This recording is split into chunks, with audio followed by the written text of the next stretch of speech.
Hello friends, ഞാൻ ഇന്ന് വന്നിരിക്കുന്നത് ചിക്കൻ കറി ആയിട്ടാണ്. അന്നേരം എൻ്റെ ചാനൽ എല്ലാവരും സബ്സ്ക്രൈബ് ചെയ്യണം, ലൈക്ക് ചെയ്യണം, ഷെയർ ചെയ്യണം ഒന്ന് ഒരിക്കൽ കൂടി ഓർമ്മിപ്പിക്കുന്നു. ഇന്ന് സിമ്പിളായിട്ടുള്ളൊരു ചിക്കൻ കറിയാണ്.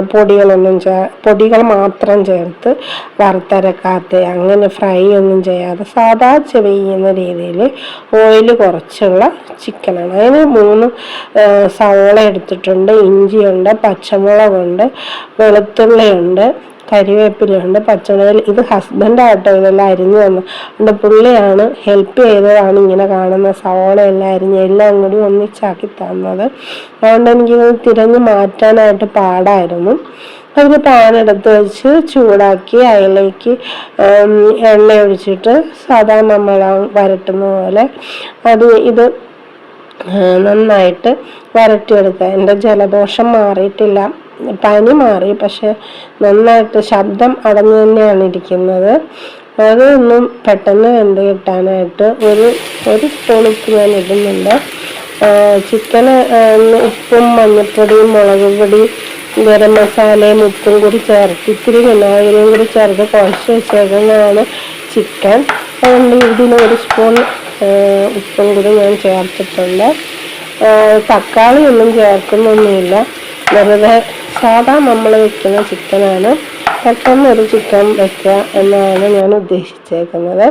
വാടി കഴിഞ്ഞപ്പോൾ ഒരു 1/2 സ്പൂൺ മഞ്ഞൾപ്പൊടി ഇട്ടിട്ടുണ്ട്. മഞ്ഞൾപ്പൊടി ഇട്ട് അതെല്ലായിടത്തും ഇളക്കി നന്നായിട്ട് എത്തിയതിന് ശേഷം മുളക് പൊടി ഇടണം, ഗരം മസാല ഇടണം. ചിക്കൻ മസാല ഞാൻ 4 സ്പൂൺ ഇടുന്നുണ്ട്. 1 സ്പൂൺ മുളക് പൊടി ഇട്ട് പിന്നെ 1 സ്പൂൺ ഗരം മസാല ഇടണം. 4 സ്പൂൺ ചിക്കൻ മസാല ഇടുന്നുണ്ട്. കിച്ചൺ ട്രഷറിൻ്റെ ചിക്കൻ മസാല ഇടുന്നത്, അത് ഇത്തിരി കൂടുതൽ ഇടണം. വേറെ ഒന്നിങ്ങനെ നമുക്ക് ഇത്തിരി കൊഴുപ്പ് കിട്ടാൻ വേണ്ടിയാണ് അത് ഞാൻ ഇത്തിരി കൂടുതൽ ഇട്ടേക്കുന്നത്. അതിട്ട് നന്നായിട്ട് ഇളക്കിയെടുക്കുക. ഇളക്കി ആ പൊടിയുടെ കുത്തലെല്ലാം മാറുന്ന രീതിയിൽ നന്നായിട്ട് ഇളക്കുക. വെള്ളം ഒന്നും ചേർക്കേണ്ട ആവശ്യമില്ല. എന്നു വെച്ചാൽ ചിക്കനിൽ ധാരാളം വെള്ളം ഉണ്ടല്ലോ മാംസത്തിൽ. വെന്ത് ചൂടായി കഴിയുമ്പോൾ ഇത് ഗരം മസാല കേട്ടോ ചേർത്തത്. 2 സ്പൂൺ ഗരം മസാലയും ചേർത്തായിരുന്നു. മല്ലിപ്പൊടിയൊന്നും ചേർത്തില്ല. ജസ്റ്റ് പെട്ടെന്ന് വൈകിട്ട് കൊണ്ടുവന്നൊരു ചിക്കനാണ്. പെട്ടെന്ന് എങ്ങനെയാണ് ചിക്കൻ ഉണ്ടാക്കാൻ നോക്കിയിട്ട് വറക്കാനൊന്നും നിന്നില്ല, എനിക്ക് സുഖവും ഇല്ലായിരുന്നു. അതുകൊണ്ട് പെട്ടെന്ന് തന്നെ ഞാനത് ശരിയാക്കാനാണ് നോക്കിയത്. പക്ഷേ അടിപൊളി ടേസ്റ്റായിരുന്നു കേട്ടോ. ഇത് പിന്നെ ഒരു സ്പെഷ്യൽ എന്ന് വെച്ച് കഴിഞ്ഞാൽ ഇത് ഞാൻ ചിക്കൻ അതിലോട്ട് ഇട്ട് കൊടുത്തിട്ടുണ്ട്. മൂത്ത് കഴിഞ്ഞിട്ട് ഇത് ഫ്ലെയിം ഇനി കൂട്ടി വെച്ച് കുറച്ച് നേരം അതങ്ങോട്ട് വേവിക്കണം. നന്നായിട്ട് ഫ്ലെയിം കുറയ്ക്കുകയല്ല, നന്നായിട്ട് കൂട്ടി വെക്കണം. അന്നേരം ചിക്കൻ പൊടിഞ്ഞു പോകാതിരിക്കാൻ വേണ്ടിയാണ് നമ്മൾ അങ്ങനെ ചെയ്യുന്നത്. നന്നായിട്ട് ഫ്ലെയിം കൂട്ടി വെച്ച് എല്ലായിടത്തോട്ടും ഫ്ലെയിം ഞാൻ നന്നായിട്ട് കൂട്ടി വെച്ച് എല്ലായിടത്തോട്ടും മസാല പിടിക്കുന്ന രീതിയിൽ ഇളക്കണം. ഒരു 5 മിനിറ്റ് അങ്ങനെ നന്നായിട്ട് വേവിക്കണം. വേവിച്ചതിന് ശേഷം വേണം കുറച്ച് വെച്ച് നമ്മൾ മൂടി വെച്ച് വേവിക്കുന്നത്. അത് നമ്മൾ വറുത്തിട്ടില്ലല്ലോ ചിക്കൻ, അല്ലെങ്കിൽ ചിക്കൻ പൊടിഞ്ഞു പോകും. പൊടിഞ്ഞു പോകാതിരിക്കാൻ വേണ്ടിയാണ് അങ്ങനെ ചെയ്യുന്നത്.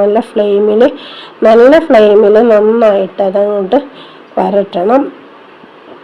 ഇപ്പം എല്ലായിടത്തോട്ടും ഗ്രേവിയിൽ ഉള്ള മസാലയെല്ലാം ചിക്കനിലൊക്കെ പിടിച്ചിട്ടുണ്ട്. നന്നായിട്ട് ഞാൻ ഇളക്കുന്നു. നല്ല ചൂടുമുണ്ട്. ആ ഇളക്കിയതിന് ശേഷം നമുക്കിനി അത് മൂടി വെച്ചിട്ട് ഇത് കുറച്ച് ചിക്കൻ ഞാൻ അങ്ങോട്ട് മാറ്റി വെച്ചായിരുന്നു നാളെ ഒന്ന് ഫ്രൈ ചെയ്യാൻ വേണ്ടി. ഇനി നമുക്കിതൊന്നങ്ങോട്ട് മൂടി വയ്ക്കാം. ഒരു 10 മിനിറ്റ് നന്നായിട്ടിരുന്ന് വേകട്ടെ. 10 മിനിറ്റ് വെന്ത് കഴിഞ്ഞതേ നോക്കിയപ്പോൾ കണ്ടോ, നന്നായിട്ട് വെള്ളമൊക്കെ ഇറങ്ങി ആ മസാലയിലൊക്കെ നന്നായിട്ട് പിടിച്ചിട്ടുണ്ട്. കണ്ടോ, ചിക്കൻ പൊടിഞ്ഞും പോകണമെന്നില്ല. നമുക്ക് നല്ല ഇതായിട്ട് തന്നെ വറുത്ത ചിക്കനെ പോലെ തന്നെ നമുക്ക് കിട്ടും. അതിനാണ് ഞാൻ ചേർക്കുമ്പോഴേ ഫ്ലെയിം കൂട്ടി വെച്ചൊരു 5 മിനിറ്റ് വേവിക്കണമെന്ന് പറഞ്ഞത്. ഇതൊക്കെ നന്നായിട്ട് കുറുകിയിട്ടുണ്ട്. ചാറൊക്കെ നല്ല തിക്കായിട്ടുള്ള ചാറാണ് നമുക്ക് കിട്ടിയേക്കുന്നത്. ഇനിയിപ്പം ഞാൻ അതിലൊരു കഷ്ണം ഞാൻ കാണിച്ചു തരാം വെന്തത്. നല്ല ചൂടായിരുന്നു, എൻ്റെ കയ്യെ പൊള്ളിപ്പോയി. പെട്ടെന്ന് അടുപ്പൊന്നും എടുത്ത് അടുപ്പത്തു നിന്ന് എടുത്ത് ചെയ്തതല്ലേ, കൈ പൊള്ളിപ്പോയി. നല്ല ചൂടുണ്ടായിരുന്നു. പക്ഷെ പഞ്ഞി പോലെയായിരുന്നു ചിക്കൻ, വറുത്തിട്ടും ഇല്ലായിരുന്നു. പക്ഷെ അത് പൊടിഞ്ഞും പോയില്ല. നല്ലതായിരുന്നു, സൂപ്പറായിരുന്നു. അന്നേരം നിങ്ങളിത് ഇഷ്ടപ്പെട്ടെങ്കിൽ ഇത് നിങ്ങളും ഒന്ന് ട്രൈ ചെയ്ത് നോക്കണം. എന്നെ സപ്പോർട്ടും ചെയ്യണം.